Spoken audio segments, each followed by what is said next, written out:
मराठीमध्ये एक म्हण आहे, आई जेवू घाली ना आणि बाप भीक मागू दे ना.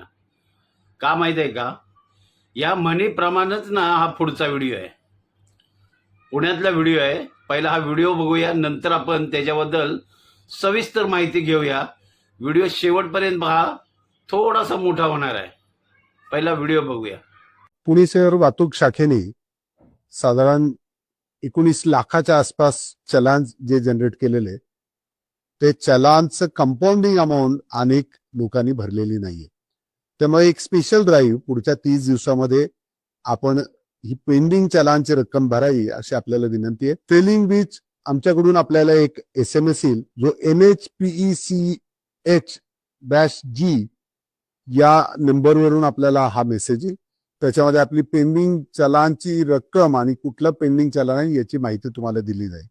तुम्ही जर तुमची रक्कम किंवा दंड भरला नाही तर पुढच्या काही कालावधीमध्ये तुमचं लायसन्स कॅन्सल करण्यासाठीचा प्रस्ताव RTO विभागाकडे पाठवण्यात येईल. याबरोबरच आपलं जे पेंडिंग चलान आहे ते मान्य न्यायालयासमोर जाऊ शकतं, जिथे तुम्हाला हजर राहून सुनवाईला हजर राहावं लागू शकतं. नमस्कार, ड्रायव्हित भावमध्ये आपल्या सर्वांचं स्वागत आहे. काही जरी असेल ना, तर पहिलं ना तडजोड जनतेला करायला लागते. का असं मी बोलतोय? साहेब बोलतात 19 लाख चलान असे पेंडिंग आहेत पुण्यामध्ये असणार, कारण तिथे कित्येक दोन चाकी वाहनं जास्त आहेत. त्यामुळे सर्वात जास्त दोन चाकी वाहनाचेच चलन असू शकतात अशी मी एक शक्यता वर्तवतो. मान्य आहे, सामान्य जनतेने हे भरलं पण पाहिजे, पण फक्त पहिलं सामान्य जनतेलाच का हा भुर्दंड? 19 लाख चलान पेंडिंग आहे. जर ते भरले नाहीत तर तुमचं पुढच्या काही काळात लायसन रद्द होऊ शकतं, किंवा त्याच्यासाठी कोर्टामध्ये केस जेव्हा उभी राहील त्यावेळेला ज्याच्याकडे ते पेंडिंग चलन आहे त्याला कोर्टामध्ये म्हणजे चक्रा माराव्या लागणार आहे. आणि सामान्याने हे चलन भरलं पाहिजे, ह्याच्यासाठी मी सुद्धा ऍग्री आहे. पण फक्त सामान्यालाच का भुर्दंड? पहिले तुम्ही नगरसेवक, आमदार, खासदार ह्यांचे जर चलन जर काढले ना तर करोडोच्या घरात जातील. तुम्ही विचार केलाय का कधी? सामान्य बहुतेक ना घाबरून गाडी चालवतो कधीतरी. कधीतरी घाईमध्ये तो हेल्मेट विसरतो, कधी कधी मान्य आहे सामान्य चुका करतो आणि त्याला हा भुर्दंड दिलाच पाहिजे. पण कित्येक आमदार असतील, खासदार असतील, राजकारणी असतील, त्यांना काही ट्रॅफिकचे नियम नाहीत. कधी ते नो एंट्री मध्ये घुसतात. मध्येच मी व्हिडिओ पोस्ट केला होता मुंबईच्या वरळी सिलिंगचा. तिथे कारला ताशी 80 किलोमीटर दिलेला आहे. तिथे बहुतेक आमदार खासदाराचा जो ताफा असतो तो भरधाव जातो. व्हिडिओ सुद्धा मी पोस्ट केला होता.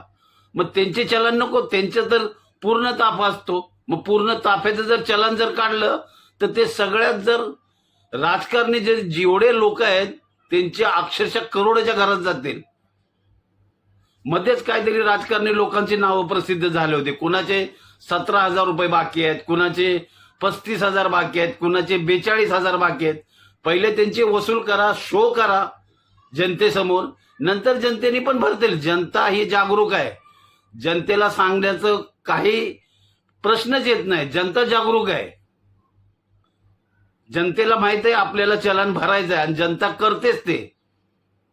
पण पहिलं ह्यांच्याकडून चलन घ्या, ते शो करा.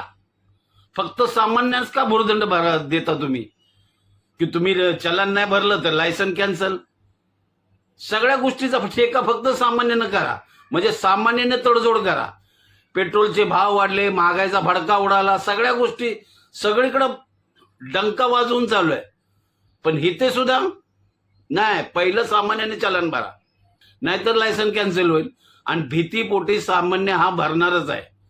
पण त्यांचे पण इश्यू करा. त्यांचे प्रत्येक गाडी नाही म्हणलं तरी 30,000, 35,000, 40,000 चलन निघतील.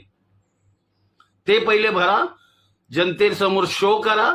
जनता सुद्धा पण भरायला तयार आहे. तुम्हाला या व्हिडिओबद्दल काही जर वाटत असेल तर नक्की कमेंटमध्ये सांगा.